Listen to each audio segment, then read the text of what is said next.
Saudara-saudari, adik-adik, Bapak Ibu, para sahabat Tuhan Yesus di Paroki Santo Yosef Medari dan di Stasi Santo Thomas Yegan, juga para sahabat Tuhan Yesus dimanapun Anda berada, berkah dalam, salam semangat, sehat selalu, tetap berbahagia, tekun berbuat baik. Kembali marilah kita belajar ilmu sejati pada hari Sabtu, tanggal 15 April tahun 2023, hari Sabtu dalam Okta Paskah. Kita mengawali belajar ilmu sejati dengan berdoa. Dalam nama Bapa, Putra, dan Roh Kudus. Amin. Ya Allah, Engkau telah melimpahkan rahmat-Mu kepada bangsa-bangsa yang percaya kepadamu. Pandanglah umat pilihan-Mu yang telah dilahirkan kembali dalam pembaptisan. Semoga kami Kau perkenankan memperoleh kebahagiaan abadi dengan pengantaran Tuhan kami Yesus Kristus, Putra-Mu, yang hidup dan berkuasa bersama Dikau dalam persatuan Roh Kudus, Allah sepanjang segala masa. Amin. Para sahabat Tuhan Yesus terkasih, kita akan belajar ilmu sejati dari Injil Yesus Kristus menurut Markus bab 16 ayat 9 sampai dengan 15. Setelah Yesus bangkit dari antara orang mati, pagi-pagi pada hari pertama minggu itu, Ia mula-mula menampakkan dirinya kepada Maria Magdalena.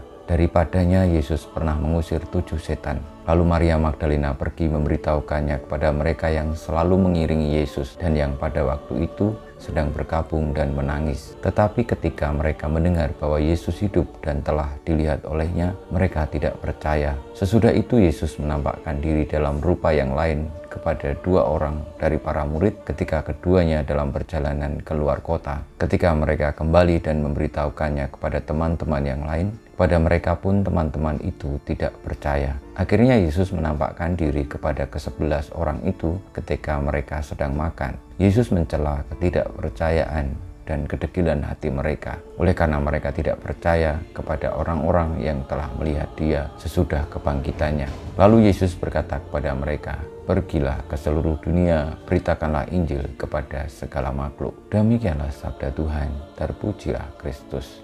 Para sahabat Tuhan Yesus yang terkasih, untuk menjadi percaya seringkali tidak mudah karena harus diyakinkan betul-betul ada buktinya, ada tanda yang mampu membuat orang itu percaya. Dengan kebangkitan Tuhan Yesus, para murid juga awalnya mereka tidak percaya, bahkan ketika mendengar kabar beberapa kali yang menjadi saksi mata bahwa Tuhan Yesus bangkit, tetap saja para murid tidak percaya. Namun akhirnya ketika mereka lalu menjadi saksi kebangkitan Tuhan itu sendiri, akhirnya mereka percaya. Saudara-saudari yang terkasih, marilah kita dalam menjalani hidup ini, meski kita tidak mudah percaya, namun setidaknya kita mengerti mana yang benar, mana yang baik, mana yang sejati. Dan itulah yang akan membawa kita kepada mukjizat kebaikan.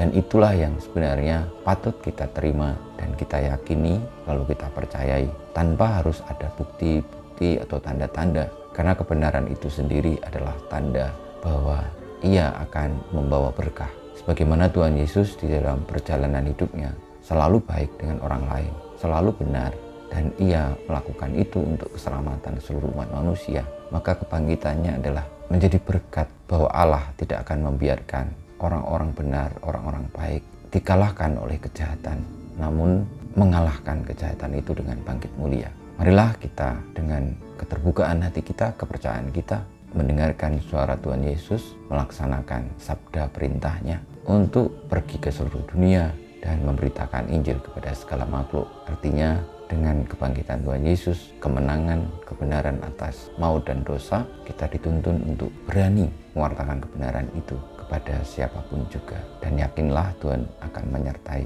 di sepanjang jalan kita. Kemuliaan pada Bapa dan Putra dan Roh Kudus, seperti pada permulaan, sekarang, selalu, dan panjang segala abad. Amin.